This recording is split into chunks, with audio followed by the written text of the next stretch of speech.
వారంలో ప్రతి గంట బ్రేకులు పడతాయి కానీ ఏదో ఒక గంట బ్రేకులు పడవు. ఆ బైక్కు నువ్వు 100 రూపాయలు పెట్టుకుంటావా ఏంటి? 50,000 రూపాయల బైకు 100 రూపాయలు పెట్టుకుంటావా? ఎందుకనో భలేవాళ్ళండి.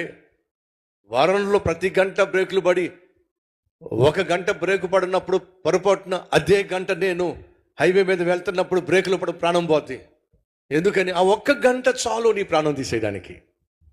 ఆ ఒక్క గంట చాలు నిన్ను చంపేయడానికి. సహోదరి సహోదరులు, వారమంతా పరిశుద్ధంగా జీవించి ఒక గంట పరిశుద్ధతను పోగొట్టుకుంటే చాలు నీ ప్రాణం తీయడానికి. దావీదు మహారాజు 50 సంవత్సరాలు పరిశుద్ధంగా జీవించాడు. ఆ ఒక్క రాత్రి, ఆ ఒక్క గంట పాపంలో పడ్డాడు. చాలు 20 సంవత్సరాలు శిక్ష భరించాల్సి వచ్చింది.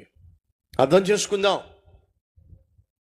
ఈ రోజు నుంచి అయినా ప్రభా, ప్రతిరోజు, ప్రతి గడియ, ప్రతి నిమిషము పరిశుద్ధంగా జీవించే కృప నాకు దయచేయ్యా.